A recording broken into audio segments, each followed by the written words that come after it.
Of Glasgow Chamber of Commerce, and delighted to be hosting this conversation this morning with partners to British Chambers of Commerce Moneycorp, with Lee McDarby as the guest this morning, who is the Managing Director of Corporate Foreign Exchange and International Payments at Moneycorp. He's over 15 years of experience in foreign exchange and working with a variety of financial services organizations. And he is a key driver in the global payments division's wider growth and expansion. So for Moneycorp. So Lee, do you want to say a little bit about Moneycorp before we start into our conversation? Yeah, sure. Thanks, Stuart. Hi, I'm Lee McDarby. I'm the Managing Director of Moneycorp's UK payments business. Thanks to the BCC for having me today. And thanks to Stuart for hosting the event. I'd also like to thank Julia and Anne-Marie for creating this Zoom, this quite nice looking Zoom background that you can see behind me right here. It's certainly the most professional one that I've used so far on in my time on Zoom. And without it, you'd see my daughter's doll's house and a microphone behind me because my office is doubling as a storage room right now. But that's lockdown for you. And also apologies in advance if you hear any squeaking. Because my lockdown office mate is actually a guinea pig called Bobeek. So if you do hear a little bit of squeaking in the background, I promise you that that's not me. So Moneycorp move money. That's a nice little bit of alliteration for this early hour of the morning. We essentially exist to make people's lives easier when it comes to making international payments for yourself or for your business. We offer great technology, an extensive range of products, and most importantly, key to it all is that we have a strong ethos of service and relationship which runs through our business. So whilst we have a great platform for people and businesses to make or receive payments, our foundations are definitely in bricks and mortar. We were founded in Knightsbridge in central London in 1979, so we've been servicing clients for over 40 years now. And we've been an official partner of the British Chambers of Commerce for 7 years. We deal directly with the vast majority of local chambers, helping where we can to add value to their members.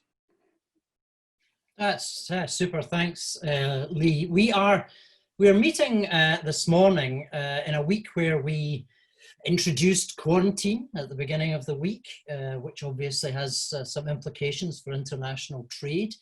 We had perhaps the first step in the unraveling of the job retention scheme on Wednesday, with that being the day that the last folks could be registered to use the furlough system. We've had a week perhaps where the shift in debate has been more towards the economy than perhaps the public health crisis. And we are now hearing, obviously this morning, we're hearing some fairly sobering statistics about the impact of lockdown on the output for the country. We're seeing a scale of economic challenge that we haven't seen for, well, actually we're getting into the ranges we know with the Bank of England's forecasts or comments that this is hundreds of years. We've not seen this kind of impact. I suppose it shouldn't be surprising that we're seeing this kind of impact because we've never actually shut down an economy before. We've certainly never shut it down for 3 months. So I suppose that the extent of the damage to the economy that we are beginning to see emerging should not come as a massive surprise. But we've also seen unprecedented levels of government support for business, especially through the likes of the job retention scheme and through the various loan schemes and many other systems. But we are now, I think, moving much more heavily towards the discussion about the reopening and recovery of the economy. And I thought there's a couple of stats I saw which I thought were quite interesting about the extent of the impact of the lockdown to date. If you looked at the amount of equity capital that UK listed companies have raised since March, it's just over 10 billion. If you look at the amount of debt that has been taken on by companies just from the government schemes, it's 35 billion. It's an interesting comparison between equity and loan finance. So we have some backdrop here that suggests, gosh, we're in for quite an interesting time here. Lee, maybe just to start us off, you've got a good overview of what's been going on in markets during lockdown. Can you give us a flavour of what you have seen happening? Yeah, well, Stuart, I mean, the markets have certainly whipped around a little bit. That would definitely be an understatement. As we entered lockdown, volatility was at its highest level since the financial crisis in 2008. This surpassed even the EU referendum in 2016, and we all remember EU referendum night and just how busy the markets were then, and the huge movements that we saw.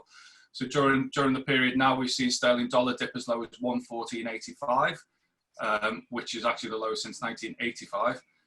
Gradually recovering since March to reach the relative nosebleed territory of 128 sterling dollar, which we saw just 2 days ago on Wednesday.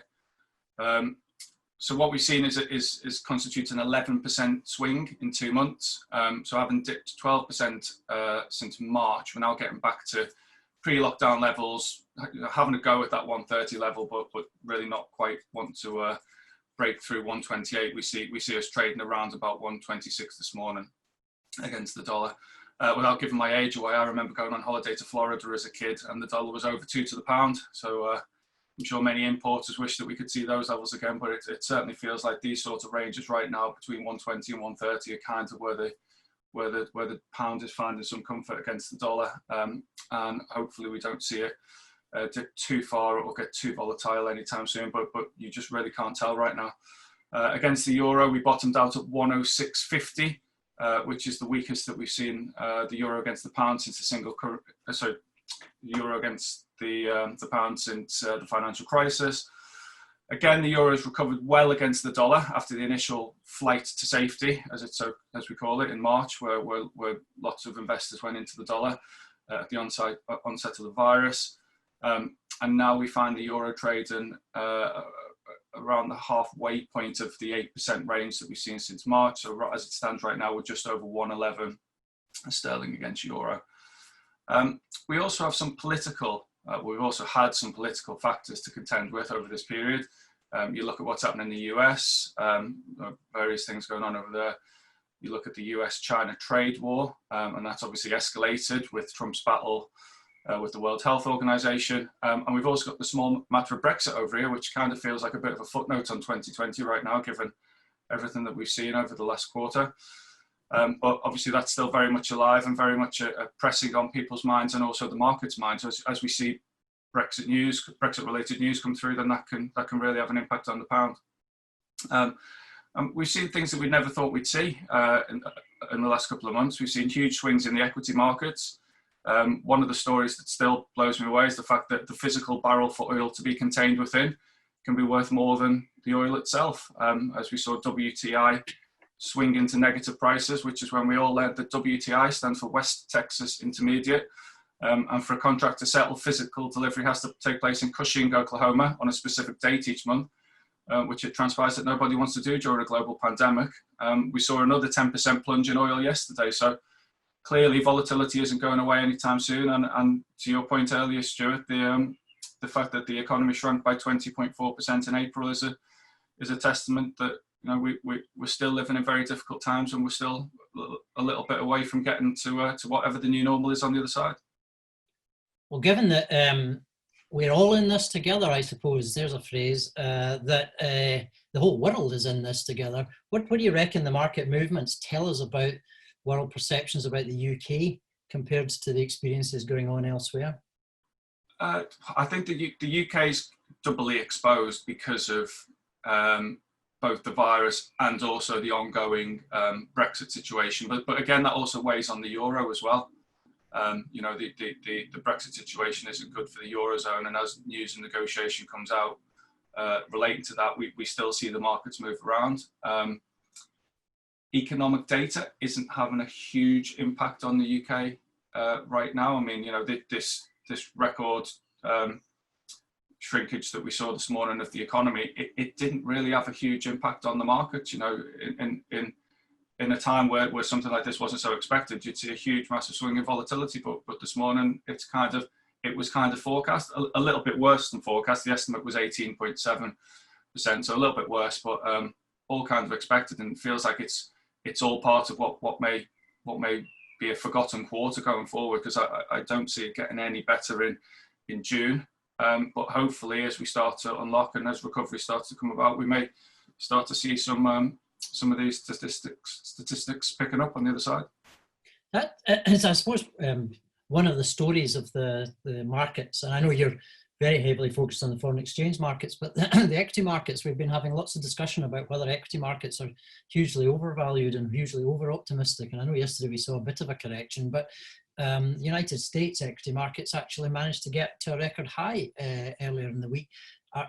What's your view on the position that equity markets are taking at the moment? Yeah, I mean, it feels like a bit of a dangerous game to play, being in the equity markets right now. I know a lot of people that have been left on very much the wrong sides of the equity markets. Not something I get involved with myself, but let's not forget as well, in the UK, stock markets tend to do well with a weak pound, because exporters, obviously, there's a huge amount of exporters in our main index. So when the pound does get weaker, they do tend to produce better results, and a lot of that is based on foreign exchange revaluations as their hedging policies have hopefully worked in their favour. So that's what we can often see in the equity market. So it kind of sometimes doesn't feel right that a currency can be doing so badly, but markets can actually do well off the back of it.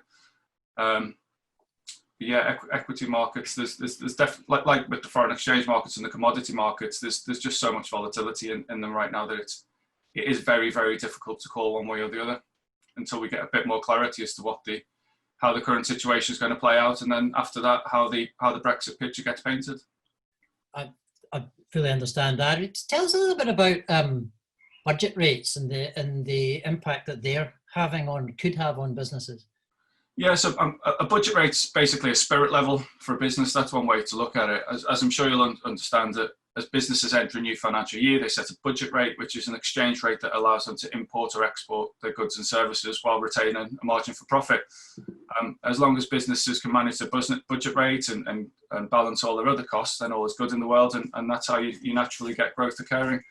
But on the other hand, it kind of feels like coronavirus has sort of picked up budget rates and thrown them out the window, and now businesses have to adapt. The weakness in sterling, as I've just touched on, will have benefited exporters, but importers, on the other hand, will have had to reevaluate their business models. Some may have hedged at the start of the year when the pound was in a better place to protect the bottom lines against adverse currency movements, but also many will have been left exposed. So I guess foreign exchange exposure and in line with that, supply chain management are both very important right now. We get acute reminders that market movements can be violent and really leave businesses exposed. We witnessed it during the financial crisis. There was various key moments since 2016 through the Brexit process where we've witnessed huge volatility in the market for one reason or another. And I guess that's kind of why a one-size-fits-all approach doesn't really work when it comes to managing cross-border risk. Treasury policies can really vary widely depending on how the business functions and what they do to tackle the risk that they're exposed to. Many businesses will start the year and set a budget rate in line with where the current market conditions are, and then just look to protect that budget rate for as long as possible. So some will approach hedging on a rolling basis, so they'll put 3 months, 6 months, 12 months worth of protection trades in place to protect their budget rate, and that each month goes by, they may then add another month onto the end, so they've got that rolling protection in place, which kind of hopefully evens out over the course of the year and protects the rate and allows them to remain profitable and adapt to situations. But some also approach hedging dynamically, which means that they'll speak to a specialist such as ourselves or watch the markets themselves, so that when they see a favourable rate, when volatility moves in their favour, they'll add a certain percentage of cover to their overall currency risk exposure. Or also many will just utilise the spot market. So when an invoice needs to be paid, they'll take the exchange rate that's available at that time and execute there and then and get their invoice covered. So I'd say arguably doing everything on forward contracts and everything on the spot market are the two risky approaches to your risk, managing your risk policy, because the market can go up, the market can go down, and in both cases, having done everything at spot or everything at forward, on the other hand, will have either been the best or the worst, depending on how that lines up to where your budget rate was. So that's why we see a lot of businesses adapting what's known as a portfolio approach when it comes to protecting the bottom line. So essentially, they spread the risk across multiple products, so that flattens out your market exposure in volatile times such as these. Basically, don't put all of your eggs in one basket is what underpins that philosophy. And that kind of brings us back to the word hedging. So we often talk about hedging in in finance circles or in banking or in payments specialists, but we don't actually say what hedging is or where the word comes from. So it's a 15th century term that refers to protecting your plot of land. So if you imagine you've got a square of land in the 15th century and it could be under attack, each of those actual physical hedges on each side of your plot of land, just imagine a nest in each of those hedges, and each nest's got an egg in it. So clearly you've got more chance of the chicks surviving the tailwinds of volatility if they don't all fall out of the hedge at once. So then that's quite a nice little analogy on a market term that we sometimes don't really give enough colour to. Thanks very much for that, Lee. That's the first time I've ever heard that on hedging. Thank you for that. Actually, this is probably a good point to start to input questions from our audience. Nick Gregory is asking, just wondering about the pound-euro rate looking forward. Any views on that? I think sterling against euro kind of feels like it's being, because obviously anything related to Brexit is both has positive and negative effects to the pound and positive and negative effects to the euro. So they're kind of caught in a little bit of a crossfire there. But what I've been watching with interest recently is being the euro dollar rate. So obviously, if I just pull my graph up here, so obviously, since over May and June, we've seen we did have a strong dollar in the initial, as I say, flight to safety when people were panicking, and something I can touch on later on and give you a little bit more color about why people do buy dollars in situations such as these. But gradually over time, we have seen the euro start to fight back against the dollar. So it's in the course of 2 months, we've gone from euro dollar's gone from 108 up to 113. And historically, over recent years, euro dollar hasn't really moved an awful lot. So to see some movement in that is basically what's then having a knock-on effect into sterling euro. If you put a graph over the last 2 months of sterling dollar and euro dollar next to each other, they're kind of almost identical. So the sterling euro exchange rate is kind of piggy in the middle as to in that euro versus dollar, with sterling being sort of a bit of an innocent bystander story. So that's why we're seeing the euro strengthening recently against the pound, because it is doing well against the dollar. We saw some euro strength the other day. Now I was desperately trying to dig into what had caused that euro strength, and when I mapped it all out and referred it back to the economic event, it was that Italian industrial figures had come out really, really bad, but not quite as bad as the market was expecting them to. And then when you think about it, Italy and Italian industry was essentially one of the first things taken out in Europe by coronavirus. So clearly that was, even though they were poor figures, they were better than the market was expected. And right now, I think the market's clinging on to anything which gives a glimmer of hope to coming out of the other side of the pandemic that we're in right now. Yeah, so if you're looking at sterling euro, always keep an eye on what's happening in euro dollar as well, and that'll give you an eye on the sort of the trend that's happening in the battle between sterling and euro. Very helpful. Thanks very much. I've got a question for you as well, Stuart, if you want me to. All right, okay. Send that one over your way. So how robust will businesses be after the crisis, and how successful has the government's financial support been? I preface everything I say at the moment by saying we don't know. We don't know what the future is going to bring, because there's so many uncertainties and still around the length of this pandemic and the extent to which behaviours will change, and perhaps therefore the damage or opportunities that lie within the economy. So we do have some uncertainties to deal with here. But I guess that point I was making at the beginning about the extent to which businesses are having to respond by borrowing in order to be able to sustain themselves is a bit of a clue. And I think I might make a separation between different sections of the business community. I think if you're in the consumption economy, this looks like one of the scariest periods of history you're ever going to face. Whether we're all talking at the moment about the reductions of social distancing requirements from 2 meters to 1 meter, because the consumption economy, whether that's bars, restaurants, even retail, major sports organizations, cultural organizations, the aviation sector, the transport sector, even education, to what extent can they operate under this set of circumstances?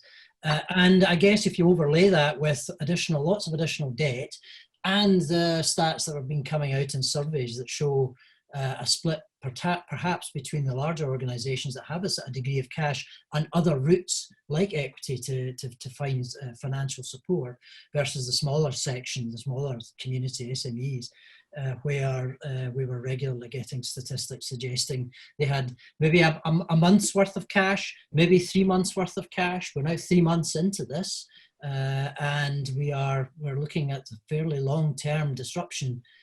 Even yet, with social distancing in place, it does give you serious worry about the robustness of certain sections of the business community. However, on the other hand, there are some parts, particularly those in the innovation economy, especially in digital, perhaps parts of the health sector, perhaps parts of manufacturing that are relevant to the crisis, that this has been the busiest time they've ever had. So there are clearly some sections of the business community that are doing pretty well. And I guess the question then about whether the government's financial support has been successful is probably too soon to tell. It does appear to have certainly kept more folk in employment. That we can compare quite clearly between the United States and the UK. And now we're going through the questioning about whether the unrolling, or the unraveling rather, of that financial support system is going to just simply tell us that we have delayed the awful day around redundancies, and certainly the redundancy messages coming out from companies just now do look rather grim. And again, especially in the consumption economy. So I reckon it probably is too soon to tell, but it does increasingly look to me as if we have a debate to have about how robust our businesses will be, in not just in the recovery in the reopening of the economy and the response to recovery, but also the extent to which they can actually operate successfully with social distancing.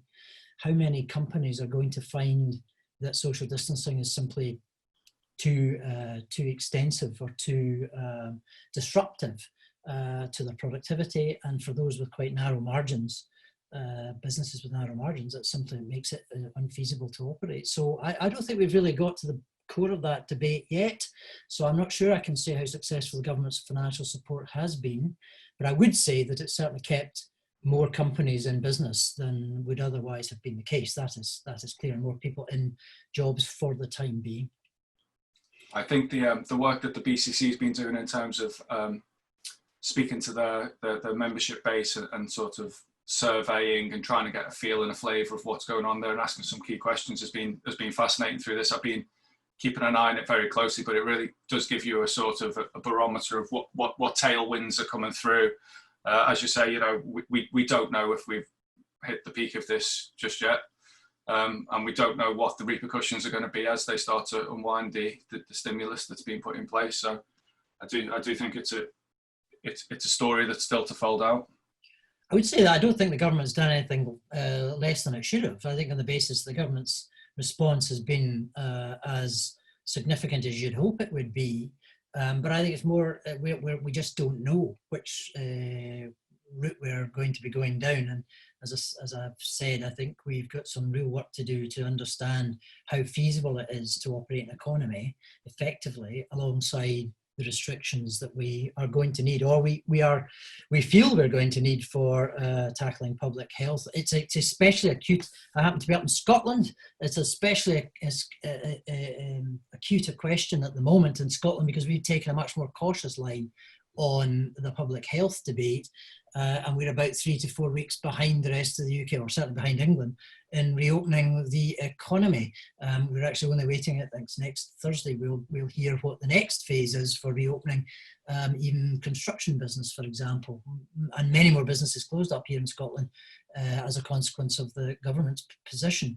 And we're now getting the signals from the Scottish government that the economic crisis is beginning to dawn on them about how challenging it's going to be to operate under these new arrangements. So that rather suggests that those businesses that have cash will be the ones in the best position. Would you agree? Is cash king right now, Lee? Yeah, again, good question. Leads in quite nicely. I'd say that cash is always king, but I think now more than ever, businesses are counting their pennies and trying to survive what's clearly an unprecedented. We keep hearing unprecedented and new normal, stuff like that, but there's no two ways about it. This is an unprecedented period of our lifetimes. So there's a couple of angles to this question. I guess it can be addressed in terms of, on one hand, macro, and on the other hand, micro.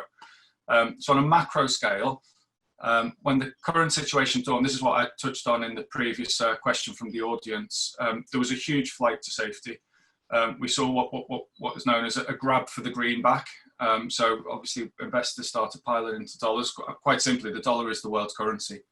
There's no two ways about it. Investment in gold, the requirement to pay margin calls, money to put under the mattress. We just witnessed huge panic buying of dollars. This has since calmed a little. Again, as I alluded to earlier, as we've seen euro dollar start to recover. Ironically, that initial rush would be analogous to what we'd see in a wartime. That was the response. The response was to dive into dollars and liquidate cash where possible. But then also, on the other hand, in terms of micro, it kind of relates to all of our day-to-day lives. So all businesses have had to batten down the hatches and adapt.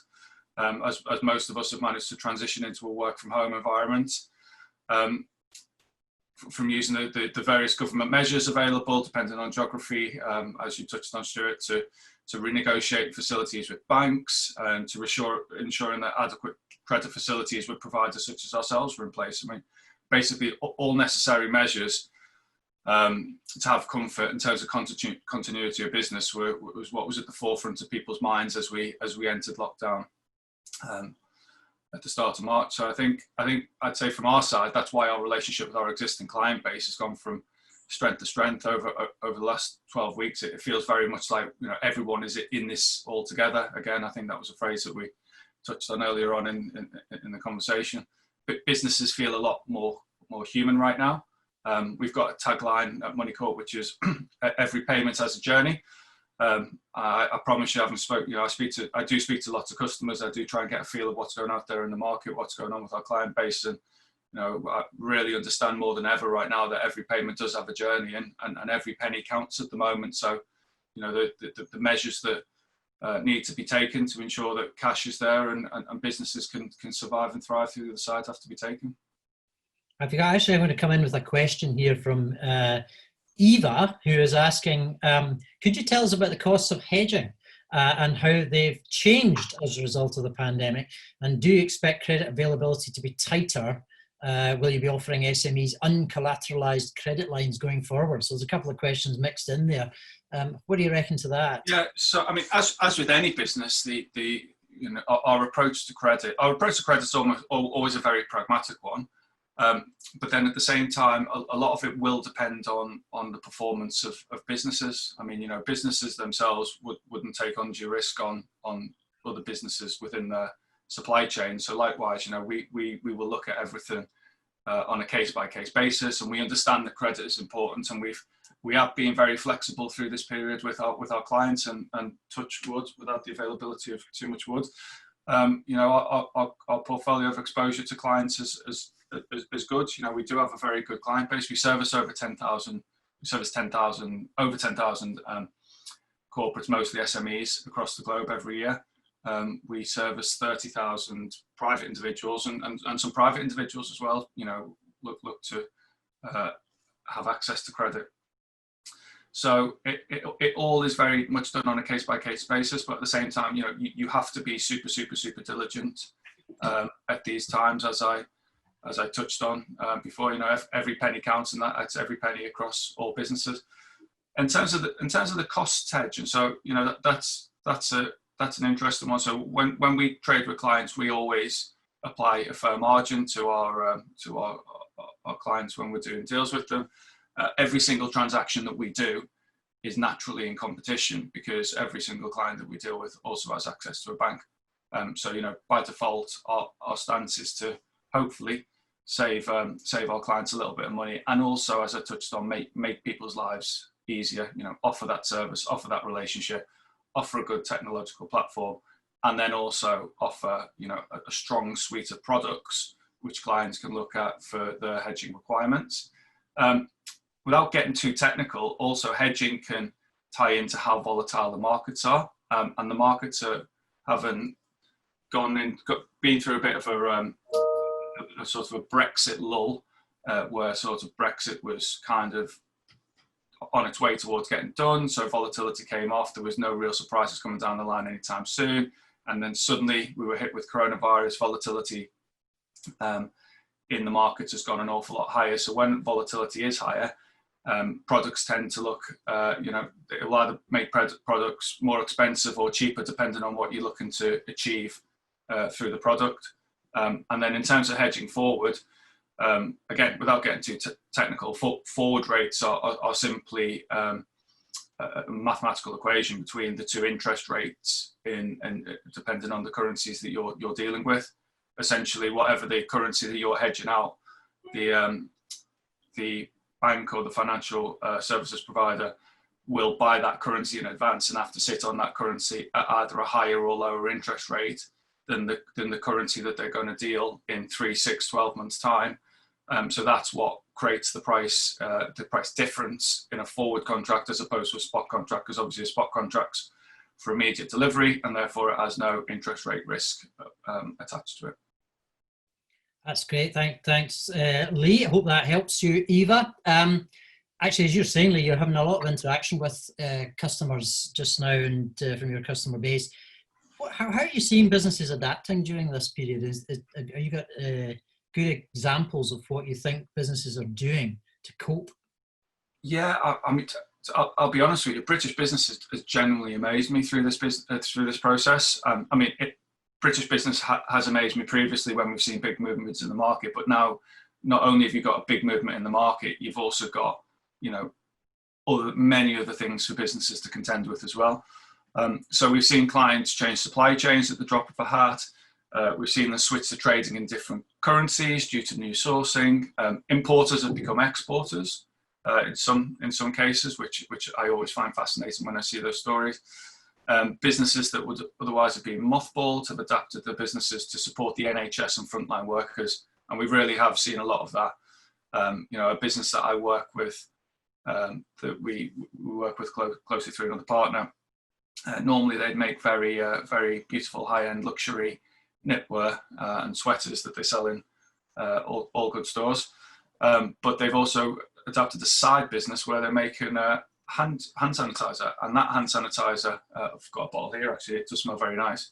But because of their luxury contracts, they're now selling that hand sanitizer into some luxury stores and luxury hotels and corporates. So it's amazing, in the space of what's this been now, 12 weeks, a whole new business has come out of what was already a highly successful business. So, and also I've been part of that adaptation firsthand. So our business is definitely not one that would work from home in normal times, but these are not normal times right now and may not be for a long time to come. So we turned our entire organization into one that is very much office based, but can now fully function from home. And we basically did it in just over a week, and it was amazing to be part of it, even though it all sort of happened so fast. It was kind of a whirlwind of action.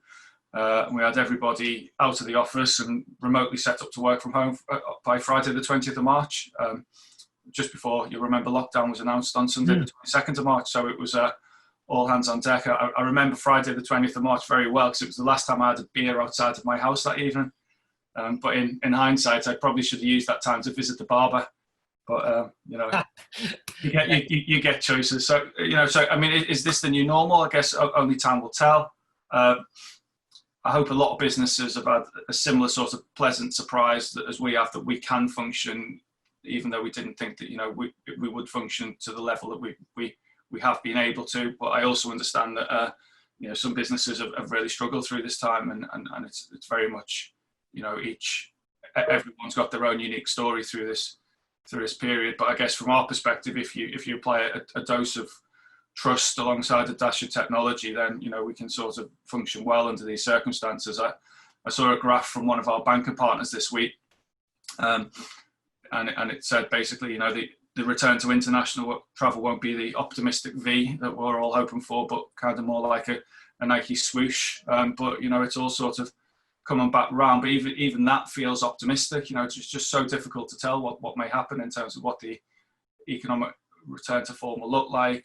Second waves, third waves. Do we just have to live with this for a really elongated period of time? The truth is that none of us really know, and we just have to keep on managing our businesses accordingly and adapt to what's a dynamic situation that feels like it's changing all the time, and where we can, you know, adapt to government guidelines as they change.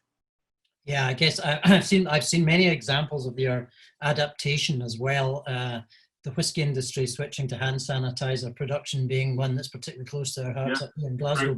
Brewdog up in Scotland as well would be a great example of producing hand sanitizer. Indeed, and as I wander down, there's a street in Glasgow called Ashton Lane, on which I used to own a pub actually in the old days. And as I wandered past that old pub, there was a small, another pub, a small pub, which had switched itself from selling beer to selling cocktails. With a little queue had developed. Clearly people aren't quite sure about their own abilities to create cocktails, so they had discovered the opportunity to create their own and sell them basically as an off-sales exercise. I thought, that's excellent. That's a piece of very swift adaptation outside the box, trying to survive. So we see loads and loads of examples of that. So I absolutely have confidence that many businesses are able to adapt. I'm also struck with the fact, of course, we're a very heavy service sector economy, and the ability to switch online is much more pronounced in the service sector, and that may give us some hope and confidence that the damage in the long run may be more manageable than we might fear it is at the moment. Well, I guess that also brings us into a question. What actions do you think are going to be needed to help the UK's international trade recover? So obviously, you know, you've touched on the first one there, which is adaptation and thinking outside the box. Well, I guess to a certain degree, there's a couple of things I think. One is we're going to have to ask ourselves the question about how open we need to be as an economy, given that we've just put quarantine in place at airports, and we can understand some of the rationale for that, but it's not widely supported or universally supported, I should say, as a policy.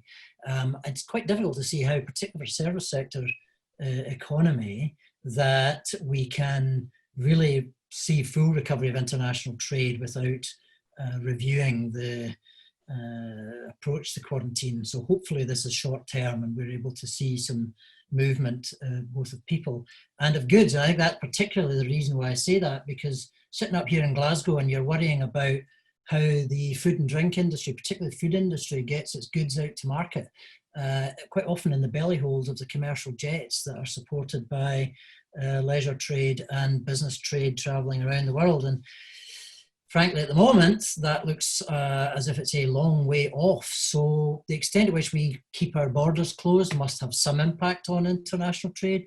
But ultimately, it must also be about the extent to which our markets recover confidence. And one hopes that if we're a little bit further behind in the recovery process compared to, say, some of our major markets in Europe and some of those perhaps in the Far East, that perhaps international confidence will grow at a pace sufficient to get international trade recovering for us, even before we feel the full effect of domestic confidence rebuilding. So there's an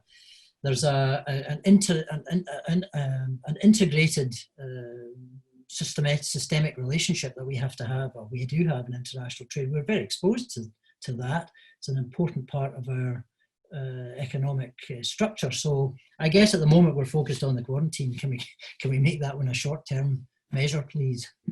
Well, without having a crystal ball, do you think this is a new normal for businesses, or do you think we will get back to the old normal over time? This has given me a great deal more respect for the notion of scenario planning than perhaps I ever had before. I used to work for an economic development agency, and we used to do scenarios for Scotland as a Scottish agency, and you would do these scenarios and think, well, that was all very nice. It's potentially rather academic. The best forecasts tend to be the ones that are based on the existing system.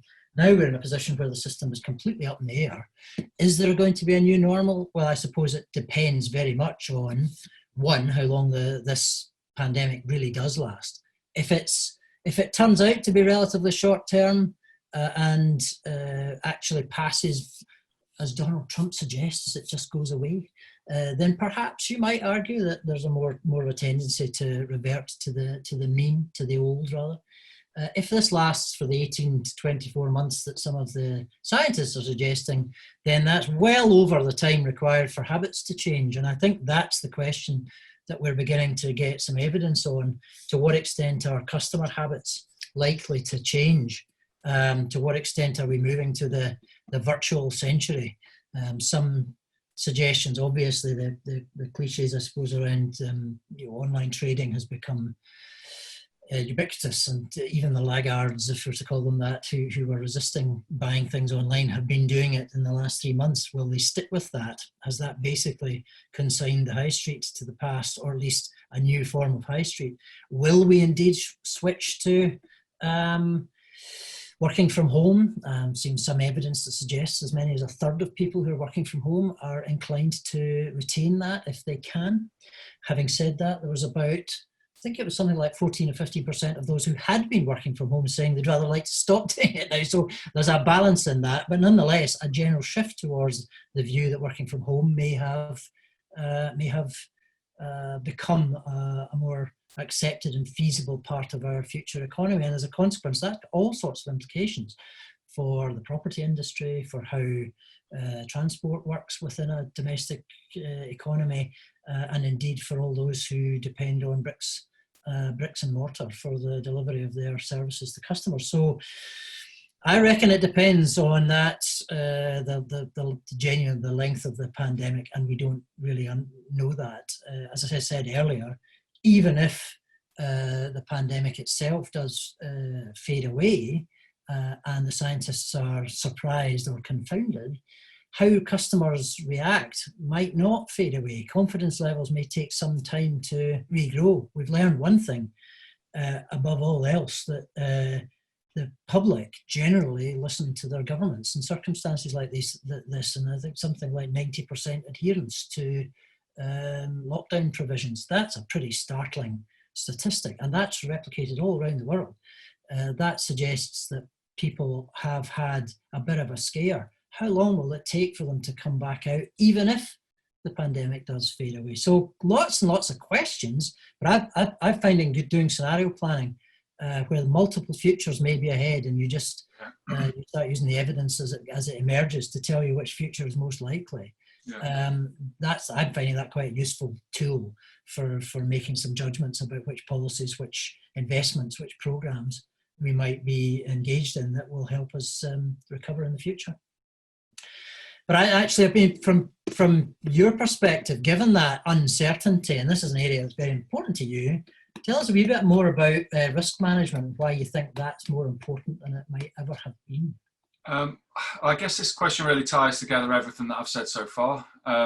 We've seen a huge amount of volatility in all asset classes. We've touched on equities in this conversation, we've touched on commodities, but obviously not least of all foreign exchange.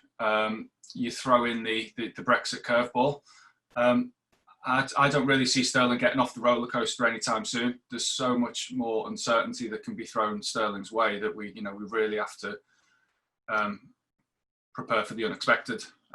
Interest rates here are almost zero in the UK.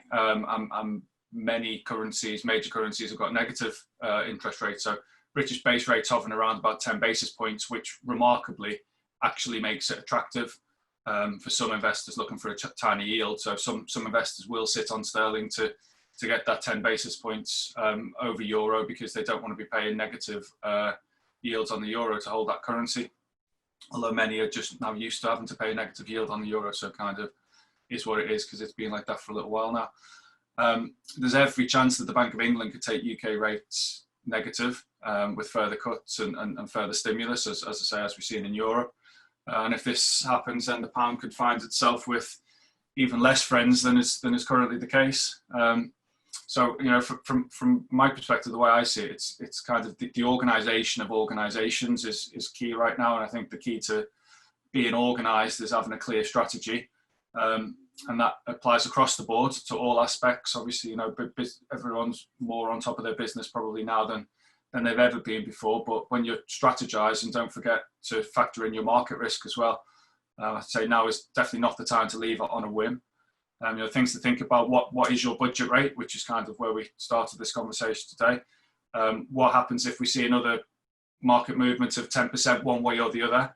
And that's generally normally used as a hypothetical question when we do our suitability and appropriateness and risk management for clients. You know, we'd say as a hypothetical, what happens if there's a 10% swing? And as I say, we've seen that in the last 2 months now. So that's definitely not hypothetical. That's a very real chance that could happen again. How flexible is your supply chain? How adaptable is your business? So these are all things that, you know, need to be thinking about as you're thinking through your risk management policy. You know, take a look at your policy. If you've never considered an internal risk management strategy, then now's the time to be considering one. Speak to the experts. We're one of them, and we've got a strong relationship with the BCC, but there are many out there. Speak to your banking partners. If you need a sense check or just an overall sort of MOT on how you're managing your payments and your international transactions, then that's what we're here for too. We're always happy to do that free of charge and sort of see how your risk profile looks right now. You know, we're here to help businesses survive and thrive during these unprecedented times, because without your businesses, as I say, we service over 10,000 SMEs across the world each year. Without your business, then we don't have any business. So, you know, I think that's the sort of one of the themes that has been running through lockdown for me so far, which is collaboration. Help people where you can, but, you know, don't forget how important risk management is, because some people will have been caught off guard.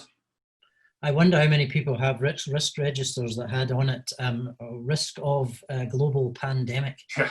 And what sort of plans will I have? Our risk register is definitely a lot bigger than it was 3 months ago. Put it that way. We did have them in as hypothetical situations, but then once you get into the hypothetical situation, you kind of have to pad it out for the real world that it's become. Yes, it's an awful lot of risks that were in the old risk register look a little bit pathetic compared to the ones that we're dealing with just now.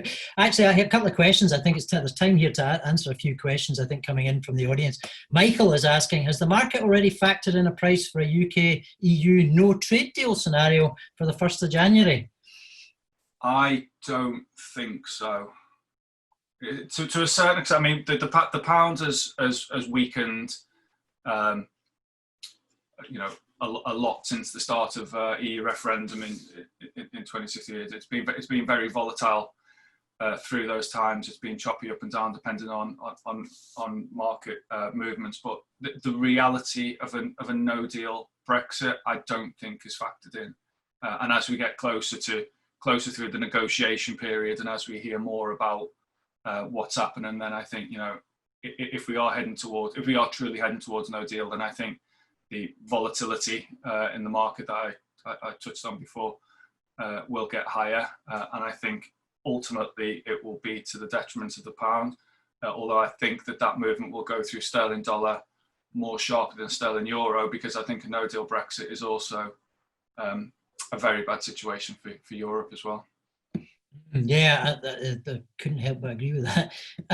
Another question. Now, this is something that I'm not sure how easily we'll answer this, but we'll have a go. It's coming from Hajni, who's asking, can you share some info with regards to green financing for businesses who could take this opportunity to develop in a more sustainable way? Do you want to have a shot at that, Lee, or shall I start with that one? If you lead, I'll follow. Green financing isn't something that I'm hugely up to speed on, but I do have views on ensuring that things are sustainable and And Yeah, well, I'll it's the certainly right come back way. to that. And I'll admit that I'm not that good myself on the extent of green financing available, although the Green Investment Bank was something that was based up in Scotland for a while. I'm conscious, however, that one might say that green financing is actually integral to every business's investment plans. And so the question about financing for green investment should really be a question that reflects the ability to secure finance from the normal doors, or through the normal doors. So one of the questions that I was getting asked earlier on was the extent to which, in the week rather, was the extent to which we think the banks, having gone through the process with all the government schemes, will have funding available for investment to grasp some of those opportunities. And the answer was fairly strongly coming back from the banks, yes, we will. But I think that the underlying point to the question about the need to invest in sustainability does definitely look like a sensible part of the recovery. We've certainly seen some evidence in consumer behaviours that suggest they'll be keen to see that businesses are more conscious of their impact on the environment, and that we will be keen. We're very strong in Glasgow on promoting the circular economy and the investments that can help to encourage businesses be more circular, to save resources, reduce costs, dispose of waste. And investments in order to do that will become, I think, much more successful, much greater rates of return in the years ahead. So if the combination of banks having available finance and the sense of the rate of return you'll get from that sustainable investment is correct, then it should be feasible to get green financing from whichever route. What do you reckon, Lee? So, I mean, I do think that the dawn of the sort of the work from home revolution, if that's what we can call it, definitely gives us more opportunities to be sustainable. So without getting into green finance and just things that strike me as may change on the other side. I mean, I don't think all businesses are going to necessarily need the same amount of commercial property as they previously had. Which will, should take out a little bit of travelling and emissions linked to that. But global business travel will be interesting. See how that, as I alluded to before, one of our banker partners said that international travel should be kind of up to pre-lockdown levels by roughly this time next year in terms of that sharp decline and gradual recovery. But that really does feel optimistic for me. We've got offices fortunately at the end of last year I went to visit my colleagues in Boston, because I can't imagine when I'm going to get to do that anytime soon. We've got offices in Sydney, we've got offices in Hong Kong, Dubai, as I say, America. We're just going live in Canada, but unfortunately actually jumping on planes and going to sort of see and meet those people, as great as it is to be tactile and face to face, we can do that remotely now. Our business had a forum on Tuesday this week where we brought the leaders across the business together to have a conversation, and we did it at midday UK time, so that way everyone from across the globe could be on it, and it all went very well. And we keep in touch with our international colleagues other ways. So it'd be interesting to see what happens to industry after this, because a lot of opportunities to be more sustainable will be put on the table. So it depends on whether people wish to take them or not. That's a very fair point. Actually, are you imagining, therefore, that you're going to see quite some real changes in the patterns of international trade that will actually affect the way you plan ahead for your own business? Yeah, it as I say, it's not the ideal way of communicating with people through Zoom.